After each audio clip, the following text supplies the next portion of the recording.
As spawning in the top right hand corner here of Leylands, we have our South Korean Zerg player. We have our red Zerg representing Team Falcons. Again, the last chance here to qualify for GSL. It is a Solar. And spawning in the bottom hand corner, we have the blue Protoss player from South Korea representing Streamer Zone. Also his last chance to qualify for GSL Season 2. It is SOS. Here we go. And we'll see what kind of builds SOS has here to bring to the table. From last time we saw him, we did see relatively standard openers into some more diverse mid-game.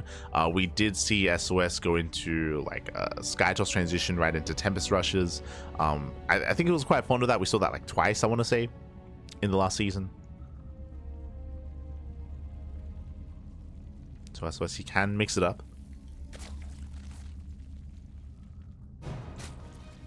Likewise, Solar, of course, he's a veteran of the StarCraft 2 scene in Korea. I mean, in general, been around for a very, very long time. And right now, in the absence of Dark, there is like a bit of a power vacuum in Korea in regards to the best Zerg player. I don't think it's a clear answer. Like, I think that Rogue, Shin, and Solar, they all have their strengths, they all have their weaknesses, but I don't think there is a clear player amongst them that does rise amongst the rest. Up until then, Dark, he was the best Zerg player in South Korea, and I would say top 3, maybe even top 2 Zerg of the world, just behind Serral, and depending on Raynor's form, you can make an argument between them. I think that's the bittersweet thing about Dark's retirement is, if you remember, Dark's last tournament was the Pigsty Festival number 6, and what did Dark do in that tournament? He beat Serral. Like, he beat Serral in was it a best of 5 or a best of 7?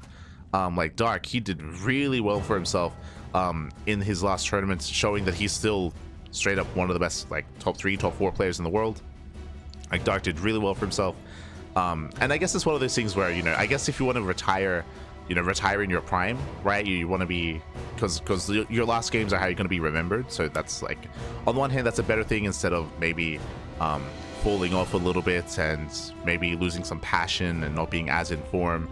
So on the one hand, like, it's very bittersweet, seeing Dark retire despite, you know, being the best Zerg player in Korea. Of course, now doing his military service and, you know, moving on with his life. You know, now he's a papi, right? Now he's a father. There's a lot going on for Dark, so much love to Dark. But as I mentioned, like, right now, I don't think there's a clear favored player between Shin, Solar, and Rogue. Again, like, Rogue, I would say he has really good late game. Like, Rogue, I think that's his biggest strength, is his late game, especially his lurker play against Protoss and against Terran. He's very aggressive and chaotic in ZvZ. At the same time, I would say that Shin is a lot more diverse than Rogue when it comes to his mid game in a lot of matchups. And I would say that Solar is probably the most standard amongst them. I would say that Solar is probably the most standard Zerg player amongst himself, Shin, and Rogue.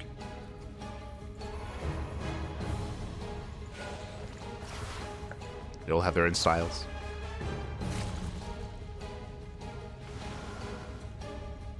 And we'll see if Solar can even make it into GSL. First things first, right? First things first is qualifying for GSL. As things they come in for the surround, takes down both adepts. Behind this, a Void Ray opener out of SOS. Void Ray into Fleet Beacon into Tempest Rush. Oh boy. Again, this is not the first time we've seen this out of SOS. This can be very tricky. This can definitely catch a player off guard. It comes down to SOS to recognize what's going on. We mentioned a Tempest Rush at the start of the series just because we've seen this from SOS before. I'm sure Solar is fully aware of that as well. He's aware that this is a possibility of what could be behind a Void Ray opener, but the pressure is on SOS to confirm. Again, this is the power of the Void Ray. With that Void Ray opener, you can deny Overlords and deny Scouting, deny Vision. Solar, he's poking in. And we'll see if he can confirm. And now back at home, he pulls away the Overlords. He's droning up, saturating his bases.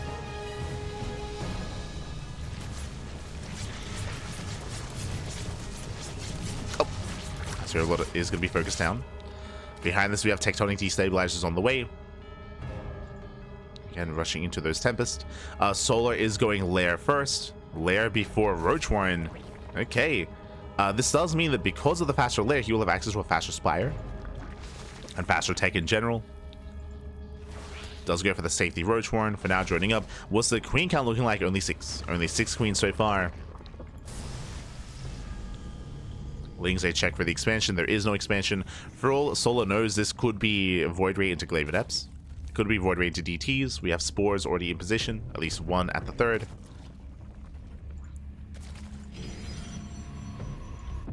And again, it's on Solar to figure out what's going on. Pokes in once again. Delays the third. Tempest is moving out. He gets spotted. He knows. Yeah, Solar, he is aware. Does spot the Tempest. Behind this, Queens are rallying together. Spire is almost done. Sorry, that layer is almost done, I meant to say. And with this, there's a Spire. Spire is now being thrown down. Spores repositioning. And the Tempest, I believe, can one-shot drones. Yeah, it does one-shot. So he gets one drone kill so far. Gets one worker. Lings, they threaten a run by, but last the base so far is secure. Now getting into two Tempests. And right now it's all about how much damage can these Tempests get done before the Corruptors arrive. So there's a window. There's a window here where they can get some damage. They're going for the Spore. Spore does go down. No transfuse. So far, one Spore and one drone. It's okay damage. Getting a second drone. Oh, flash transfuse.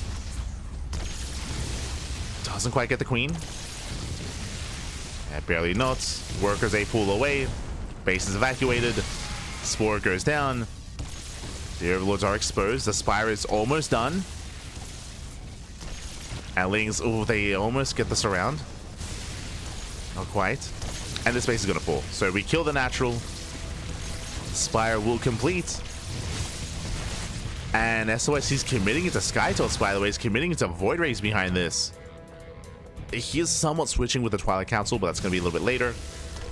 There we go. 9 Corruptors on the way. Gets a Queen. Gets 2. This is getting damage. So far, so good. Takes on 2 Queens. That's going to be 12 Corruptors. Can he get another base? Yo, if he can, that'll be huge. Can he get another expansion? 2 more volleys. 1 more. And it would be worth it. Does get it. Whew. And I has to get out of here. He will bleed out 1, 2 Tempests. Oh, 3 Tempests. The recall does miss a Tempest. Some expensive losses. But killing 2 bases, I mean, I want to say that was worth it here. Solar, he's now on a 2-base economy. Now, Solar, he's on a high drone count. The drone count is solid. He didn't really lose many workers. Solar did preserve his economy. And we do see we're switching into mass Void Ray here. Nice contamination here on Flux Veins. We're going mass Void Ray into Chargel Archon. This army doesn't scale amazingly into a longer game, but we might just turn this into a 3-base all-in. He wants the Tempest. He wants them. No. He's moving in. He's going to get them as well. Takes down 1. 1 Tempest goes out. There's 1 Tempest left. Now he just has to wait out the Flux Veins, or the Prismatic Alignments, I should say. Does wait it out. Behind this, trying to re-expand. Rejoining.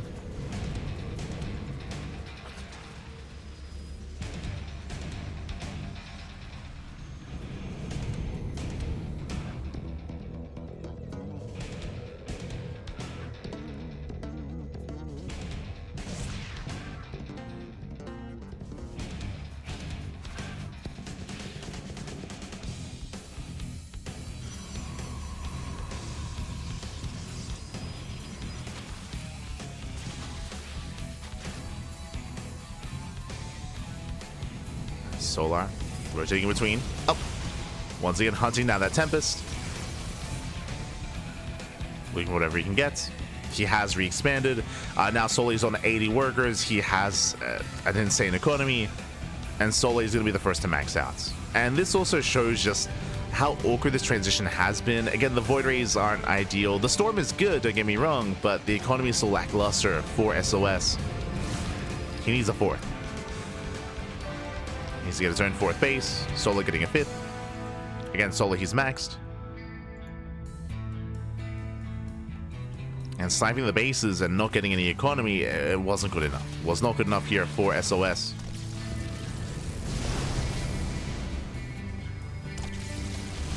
Does commit in. Gets a Void Ray. That's what he needs to do. Just poke in. Get a Void. Pull away. Now he's maxed, waiting for his reinforcements. Storm does try to zone. Gets another Void Ray. Again, delicate control there from Solar. There's what, 2 Void Rays left. Oh, nice Storm. Nice Storm on the Corruptors. Storm on the Roaches as well. So he does get another Void Ray. And he gets a Tempest. 2 Void Rays left. Down to 1, soon to be down to 0. Now it's about the Ground Army. Now it's about the Roach Ravager. Charge, I'll say, trade well. There we go, 16 more Roaches on the way. Now Solar doesn't have to worry about Corruptors anymore. He's dealt with the Skyjust army. It's all about the ground. And the Storms have been good, but again, we're also running out of Storms. There's what, 2, soon to be 3 Storms. Roaches that built a tank. Takes on more High Templar. Nice smile. Catches another.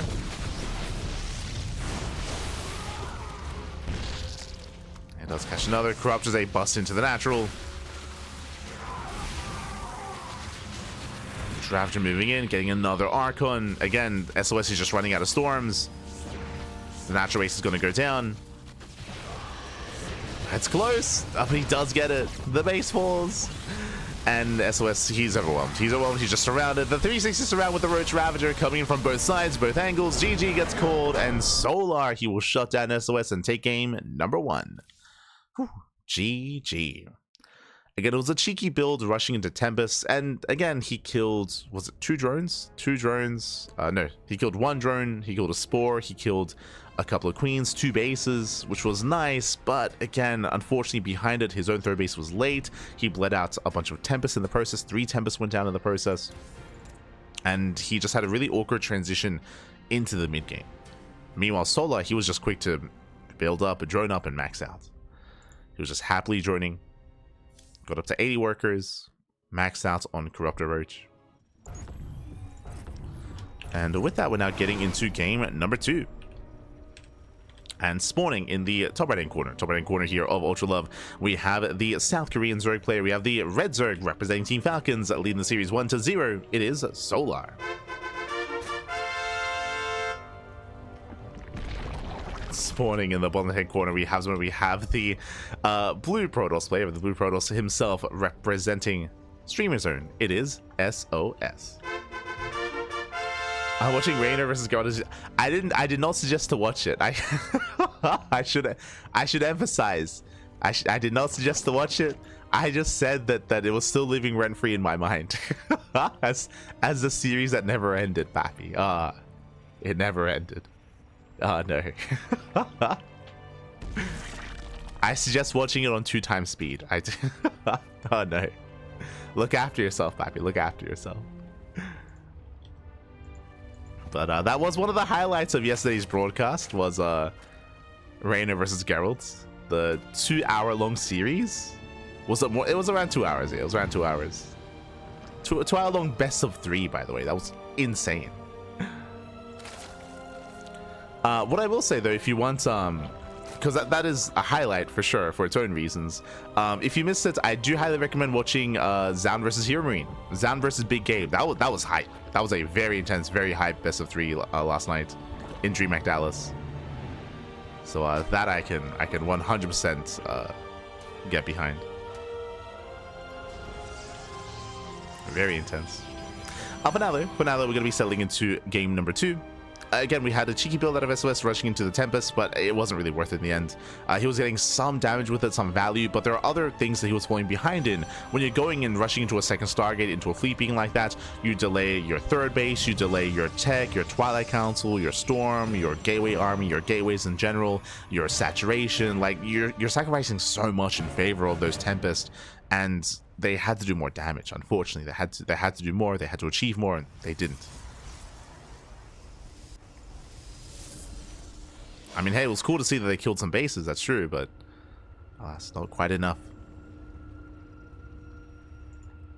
And with that, we have another Stargate. Now, I don't expect SOS to do the same build 2 games in a row. I don't expect to see another rush into Tempest, not again.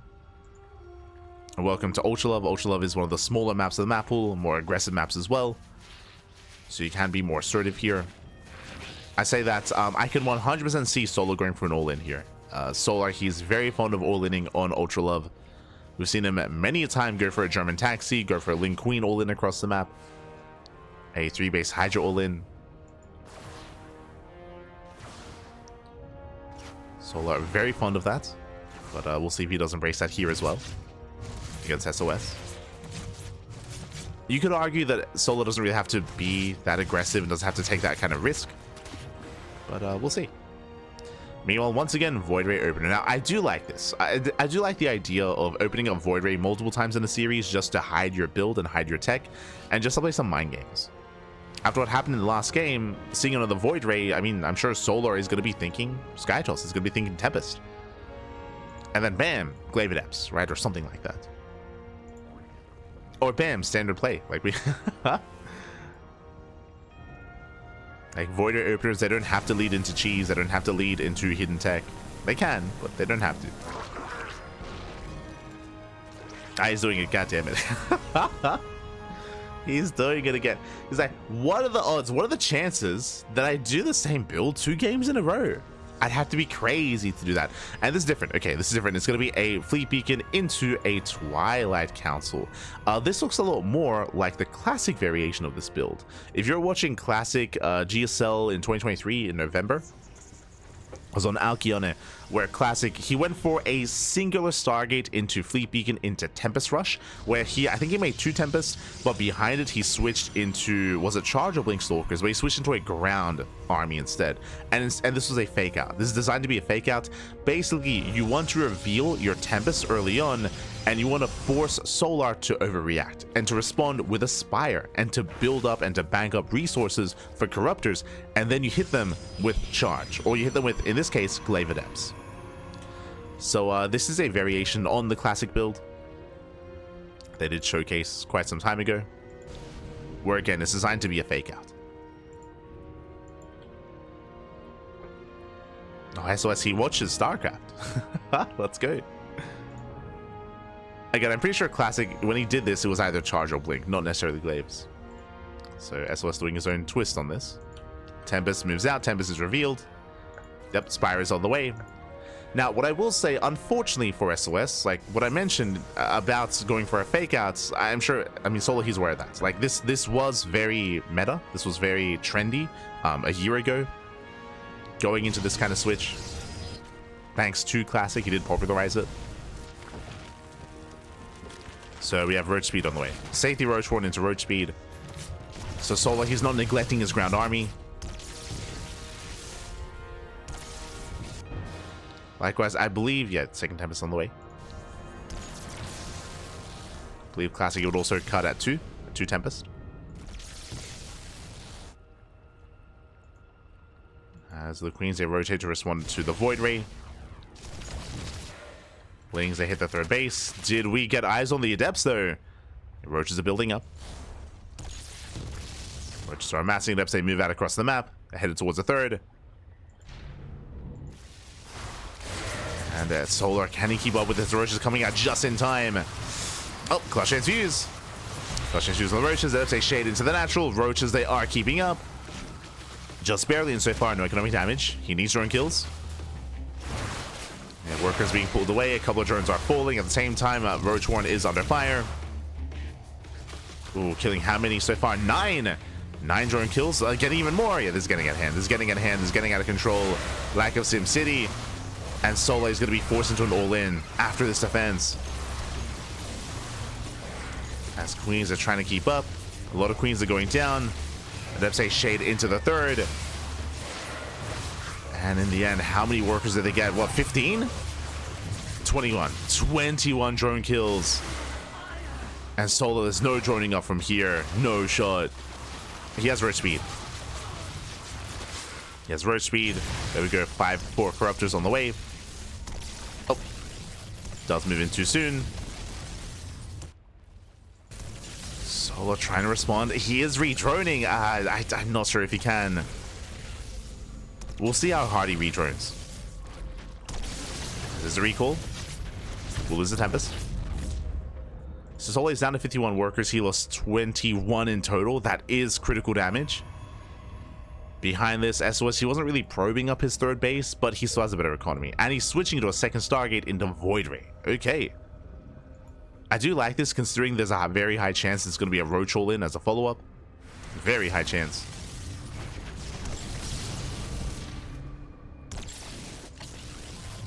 Solar, he is going to be resaturating, taking his gases. Now, what I'm curious by, and I don't expect Solar to do this, I'm curious if he drones up his fourth. Right now, it's on 57 workers. I don't expect him to go past 66, but we'll see.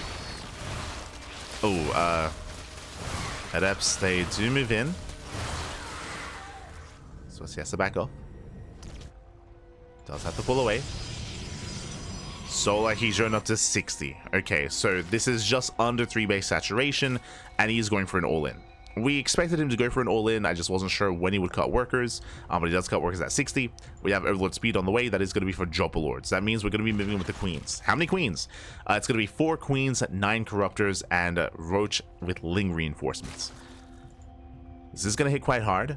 Meanwhile, SOS, what does he have to defend? He's going to have charge eventually. I think charge is going to be done in time. He does need side defense. Shield batteries, cannons. He does need side defense here to survive this. He has 1 shield battery here at the natural. He's going to have 2 shield batteries at the third base. Lings they poke in. Lings they confirm more Void Rays. This does let Solar know to make more Corruptors.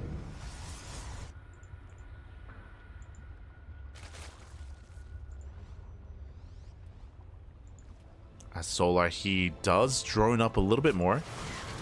Interesting. He does get up to 66. Now getting up to 69. Solar, does he saturate? For now, making more Corruptors, making more Lings. Does catch out the Adepts.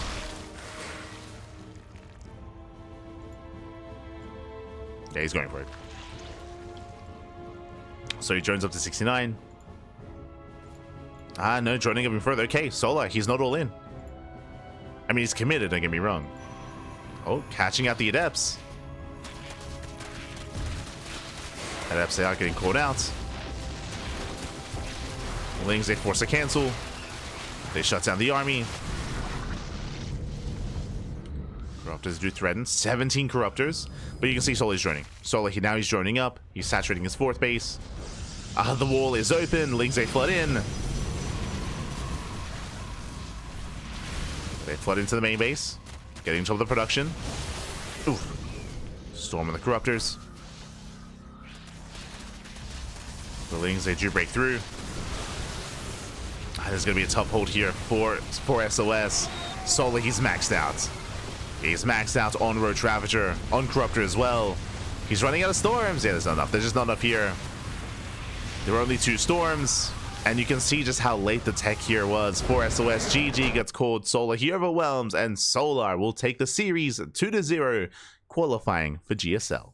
GG. GG, well played, Solar. He does claim the series. He does advance on into Season 2. Again, SOS, he did have a lot of damage dealt with those Adepts. The problem, though, with the build that he had gone for, going into first the Stargate, into Fleet Beacon, into Tempest, into Glaive Adepts, is that none of what I just said is a factor coming into the mid game, right? That's all designed to get a bunch of damage done early on, and he did kill 21 workers. That was impressive, but they don't really scale coming into the mid game when you're up against Roach Corruptor. That's where you need Charge Lots, Archon, Storm, Stalker. That's when you need a completely different composition, and he was working towards it. Remember, we saw like 2 High Templar, we saw a handful of Zealots, we had +1 on the way. Like, he was transitioning out of Tempest and out of Adepts and out of Void Rays, but he needed more time. Like, the build itself of SOS was hurting him when it comes to getting ready for that kind of game state, and because of that, Solar, he had more time to build up. I was concerned that he was running out of time, that he had to strike sooner rather than later, but no, he was fine. SOS, in a sense, had kind of put himself behind in a way and still had to catch up tech-wise. GG. GG, well played. Because that SOS, again, he only had a handful of High Templar, he only had a handful of Zealots. He wasn't ready for an all-in, not army-wise. GG. GG, well played. With that, congratulations, Solar. He does qualify for GSL. Does qualify for GSL, and this season SOS he won't quite make it through. I mean, again, I was very impressed that SOS did make it through the first season. Very impressive in season 1, but last year in season 3 he will not quite make it. Solo will advance in his stead, and I'm very curious to see the brackets themselves. Let's go. Let's find out. Let us find out. I'll post a link in the chat. GSL Wikipedia 2025. So these are our matches here. Bjorn, Bunny, Zaun, and Solar have qualified. But one moment.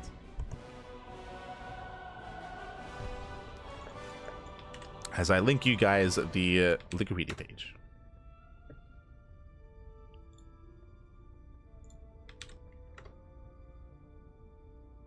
There was a time when I thought Bunny might have been the next big thing. I mean, I'm a big Bunny fan as well. Like, there was a time where Bunny, he was really strong and really in form a couple of years ago.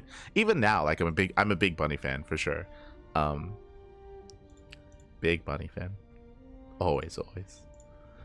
But here we go. I have just given a link in the chat, and I'll set us up here as well.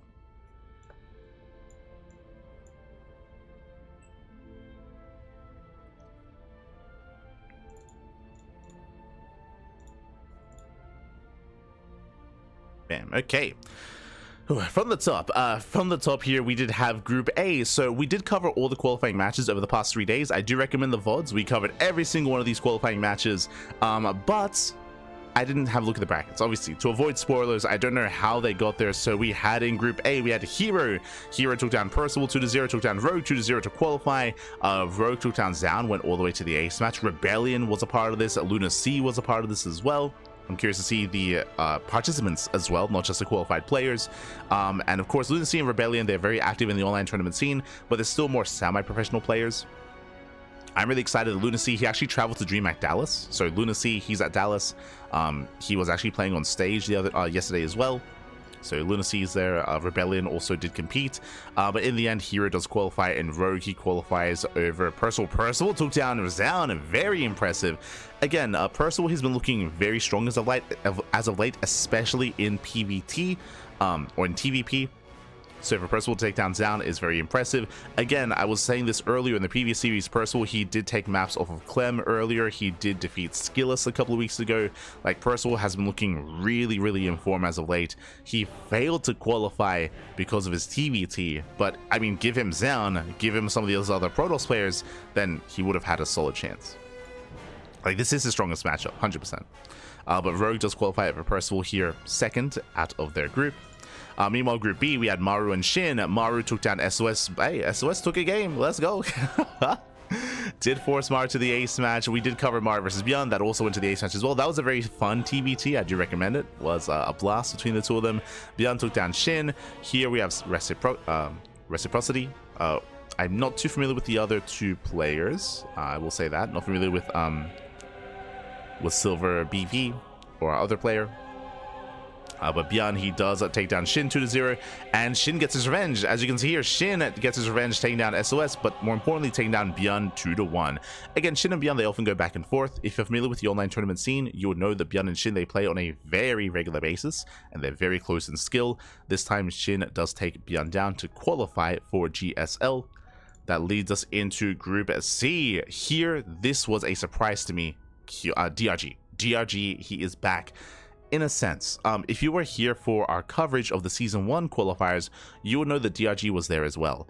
I mentioned earlier, we spoke a little bit and touched on Stats. How Stats, he silently retired because he wasn't here for the Season 1 qualifiers, and he wasn't here for the Season 2 qualifiers either. So Stats, for all intents and purposes, he's retired. And coming into Season 1, DRG was the other player that I assumed would do the same thing, where he wouldn't show. But he was there. He was there for the Season 1 qualifiers. And even here, he takes down Cure 2-1. That's a big win for DRG. He did go down to Cure in the rematch, but that was an impressive result here.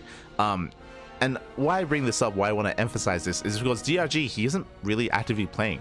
Like DRG, he played in these qualifiers, but he's not playing in Open Cups. He's not playing in any other tournaments, really. I mean, there's no Elite League, but he's not playing in KSL. He's not playing in the World TV Monday. He's not playing in the Pika Store Monday. He's not playing in online open tournaments or anything like that. It's only these qualifiers. So I think DRG is only playing for fun. I'll be honest. He's also teamless, so I think he's only playing for fun.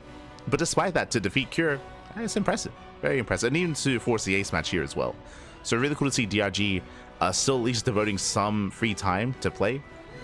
In my mind, DRG is playing more like a hobbyist, but really cool to see nonetheless.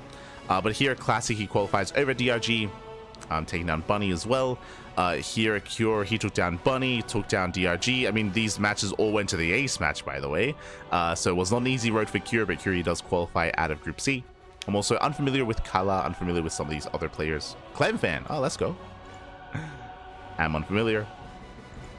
Leads us into Group D, where we had Solar. This is the other player that didn't qualify this season, Ryung. Ryung, I mean, he went to the ace match against Solar. I love Ryung, big fan of Ryung, but Solar takes him down 2-1. Creator qualifies over Solar.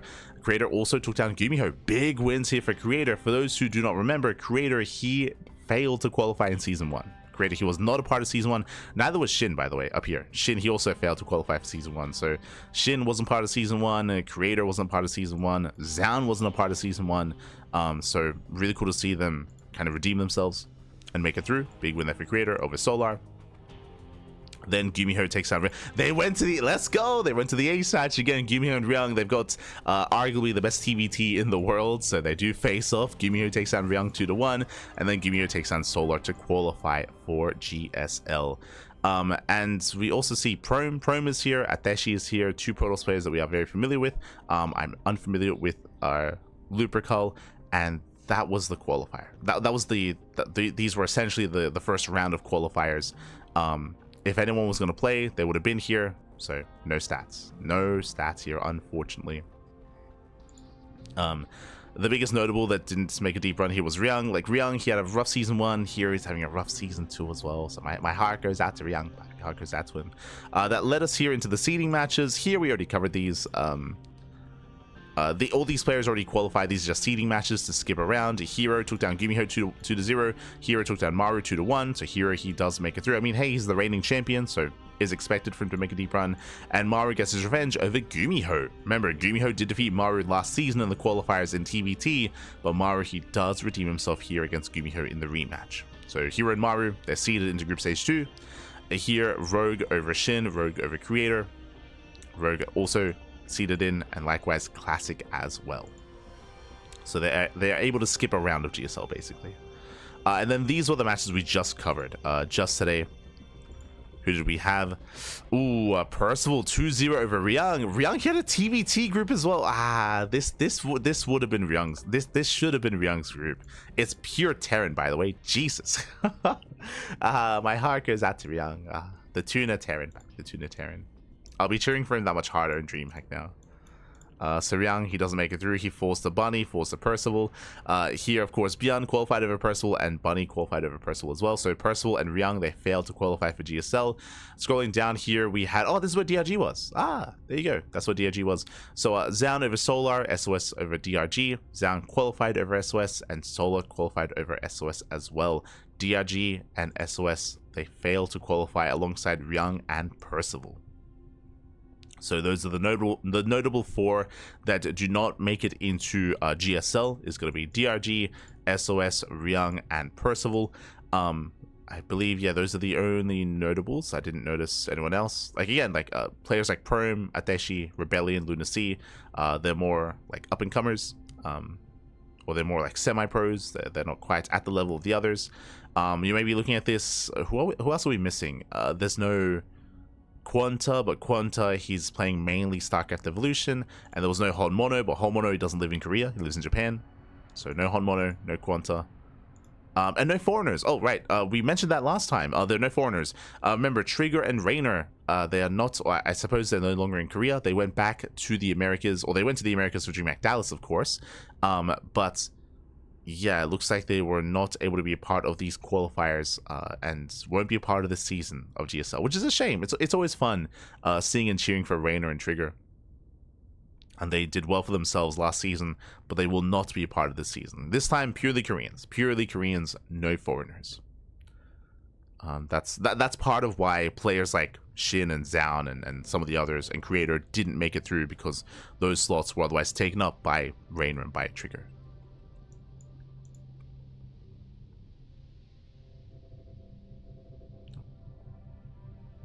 Casting all night again? Yeah, of course, man. We always do. But with that, so it's again a little bit bittersweet. Some of the players didn't quite make it through. But with that, we have our full set of players for GSL. And do we have any groups seeded yet? Let's find out.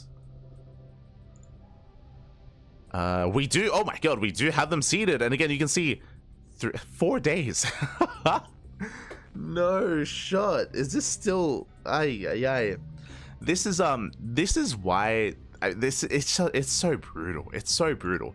Fun fact: every player that's here is currently in Dallas. They're all in Dallas, and Dallas is still going to go for another 2 days. And you know what? 2 days after Dallas, bam, Group A. It's in 4 days' time. They're still in Dallas for 2 more days, and they have to travel for a day, and then they have to play in group like this. Like, the schedule is so intense. My heart goes out to the players here, but I mean, that's the big criticism right now. It's just a really jam-packed and crammed schedule. Fun fact: in 4 days is Group A. Let me double check in how many days time. That's gonna be on the 28th. I believe on the 29th. No, even evening on the 28th. So also in 4 days time are the EWC qualifiers in the evening. So actually, I think it might even be clashing with GSL, which would be brutal. But for those who don't know, the Esports World Cup qualifiers, I'm pretty sure they're clashing with this. They're clashing with some of these with these GSL groups. The EWC qualifiers for Asia, for Europe, for the Americas, they're also going to be this week as well, which is insane. To have it on my calendar, not quite. But yeah, the EWC qualifiers also there.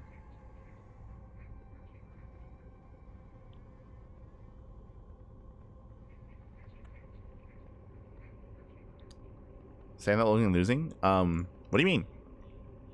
I mean, they're all going to be competing, of course. But yeah, it's just going to be really... It's just a really intense schedule for all the players.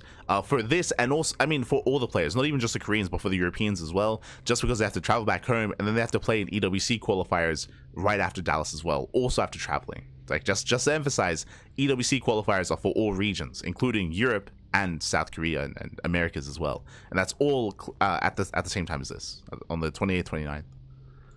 So there's just, again, it's just a really jam-packed schedule. And then next week Stars Agora. Aye. So very intense. But I didn't even get to talk about it. But the groups themselves, it's okay. What do we have? What do we have when it comes to the groups? We have Cure, Zaun, Solar, and Creator. Oh boy. Okay, so it's gonna be an interesting one here. I mean, again, Cure, he failed to get a higher seed, to be seeded further in, so he's of course the runner-up of GSL. So there's a lot of hype around a Cure right now. He's very informed, especially in TVP. Now, prediction: do you think that Cure is ever going to get a third base against Zaun and Creator? I don't. If you've been watching Cure over the past month, you would know he's been doing nothing but 2 base all-ins, just pure 2 base all-ins, and even 1 base all-ins at times. Cure has been hyper all-in in Terran vs Protoss, so that's all he's been doing.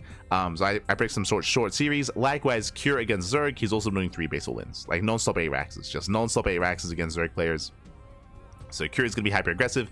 Best of luck to Zaun, Solar, and Creator, who are going to be locked in the same group as Cure. It's going to be a hard one to call. I think Creator is looking really in form at the moment, but a lot of it comes down to jet lag. A lot of it comes down to how well rested are the players going to be. Also, this is another criticism about this season of GSL.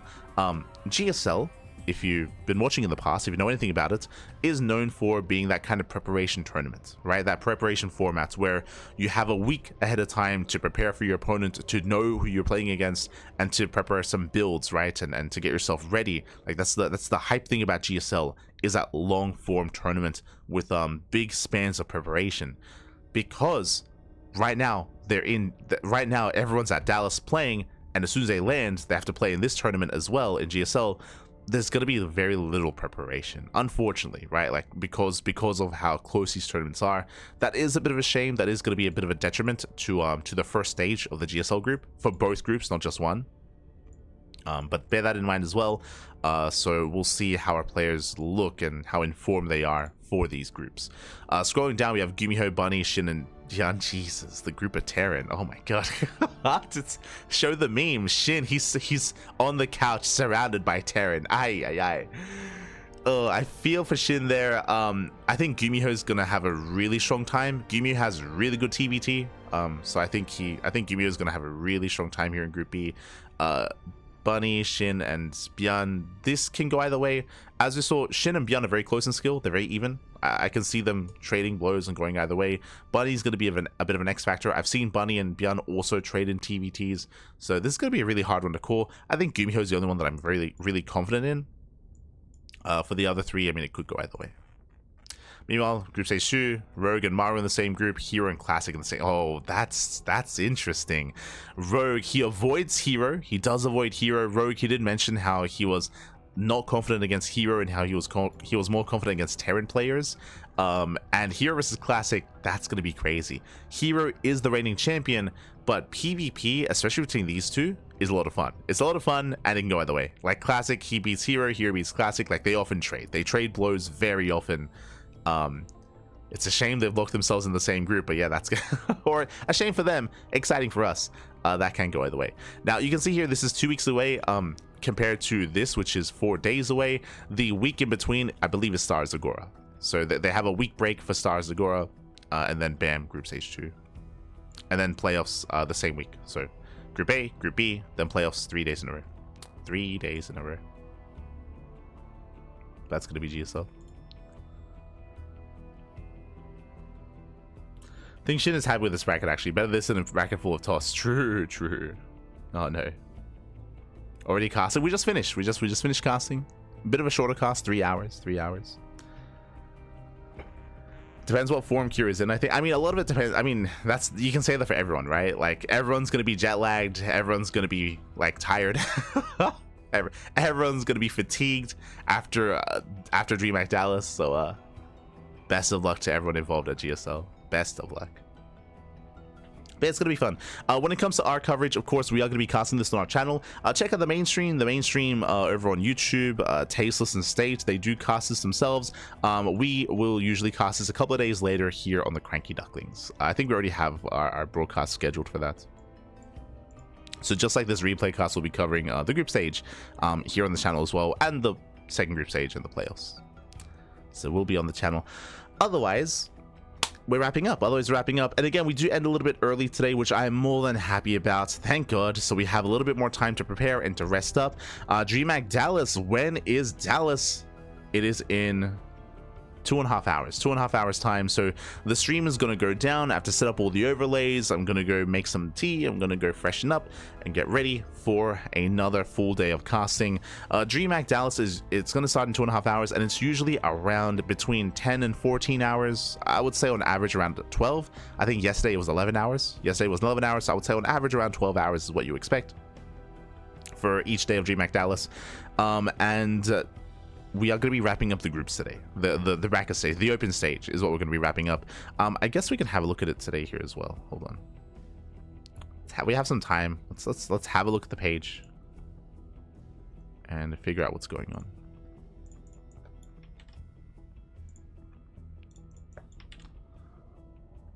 So what's happening today?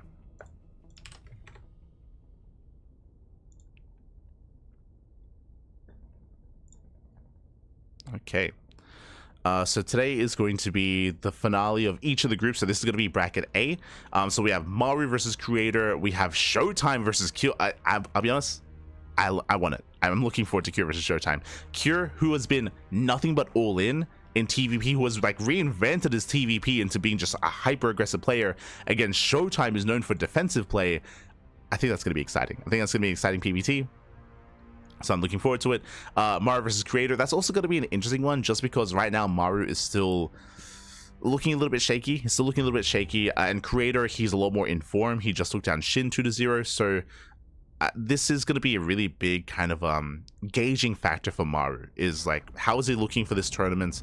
That's going to be his first big challenge. Like Maru, he's been going up against lesser players. This is his first big challenge of the tournament, and it's going to be a tough one here.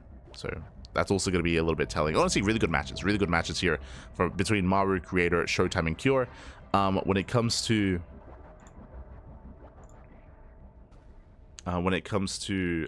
what games are going to be casted and covered.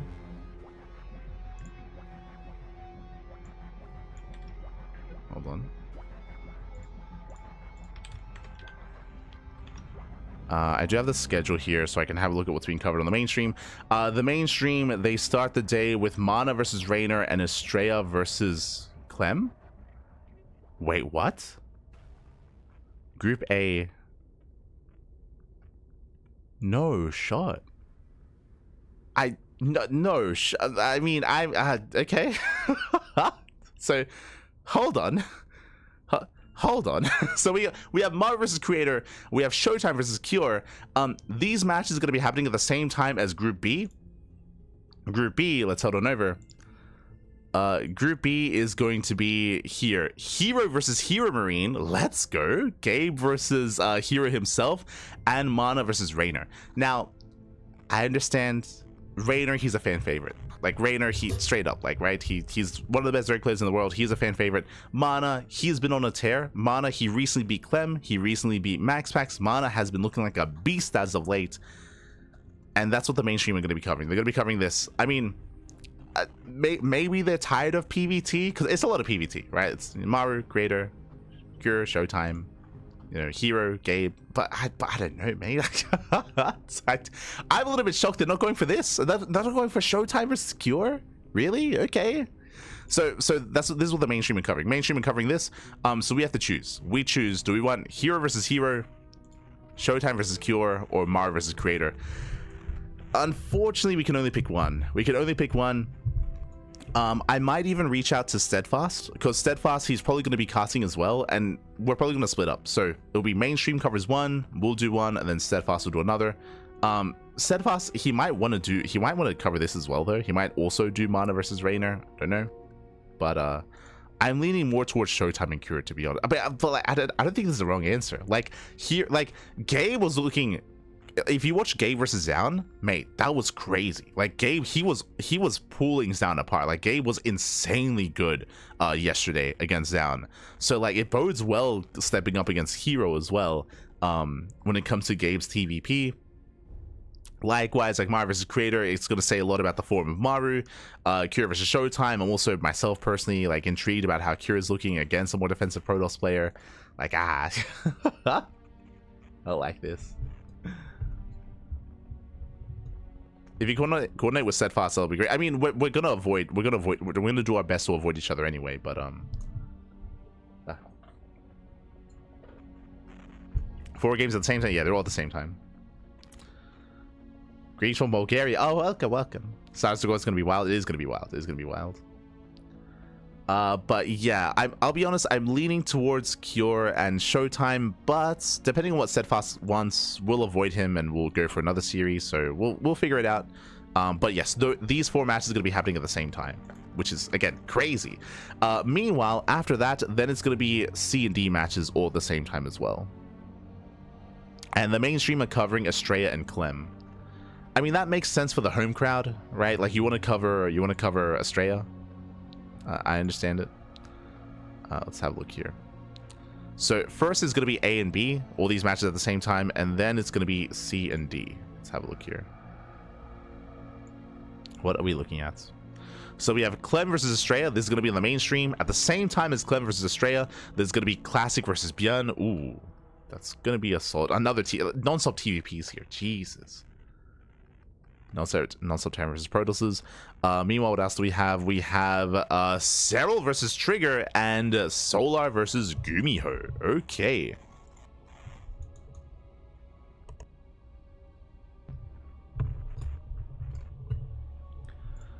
So these are going to be the 4 matches happening at once. Who do we want? Especially, so if the mainstream is covering Clem Estrella, Classic versus Beyond looks like fun. Solar versus Gumi Hero. Do I want to see Solar get mech'd? Because that's what's gonna happen. Okay, we all know it. We're gonna see Cyclones. We're gonna see Cyclones. We're gonna see a lot of Cyclones, and even more Cyclones. Do I want to see Solar getting mech'd? Cell versus Trigger is gonna be fun, but I don't know. Like, part of me feels like it might be a little bit too one-sided in favor of Cyril. Like, I'm a big Trigger fan, 100%. But it is Cyril. That's the downside of covering some of these matches. Like I had no interest in covering Cyril versus Epic, and I remember there were like some people in the chat. They're like, well, why do you want to cast Cyril versus Epic? It's like, because Trigger and Spirit is going to be more competitive, and I was very happy with it. Like, we casted Trigger versus Spirit. It was really good, and you can see it here. These are our VODs. And I didn't really have much interest covering this because I knew it was just going to be a 2-0. Like, it wasn't going to be like competitive. Here, I'm concerned it's going to be similar. I don't know. Maybe I should have more faith in Trigger. True. But yeah, it's going to be a hard one. Obviously, Trigger is going to be closer in school to Cyril than Epic, for sure. But I guess it depends what matchup we want.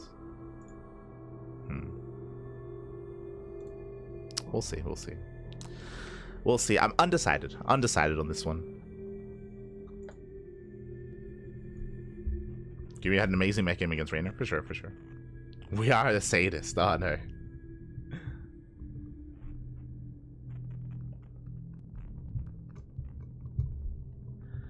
Show versus Cure sounds like a big risk. I doubt Cure would want to play a long late game.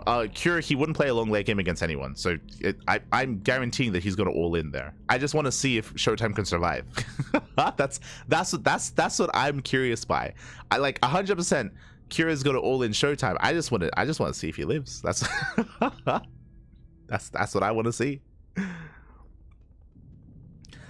And if that series is short, then we might be able to cast 2. True, might cast 2. But Hero versus Gabe, yeah, it's also going to be a hype one as well. Gabe versus Hero. You might have sold me on Gabe versus Hero. Like, that does sound like fun.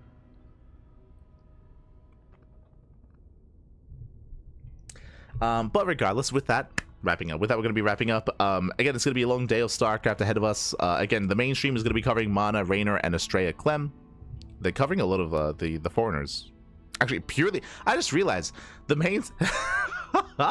Look, I don't want to call out anyone specifically, but a lot of the mainstream casters are very biased in their own way.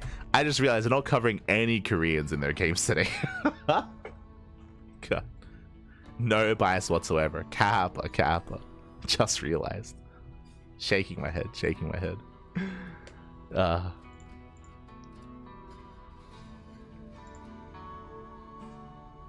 They know what they like.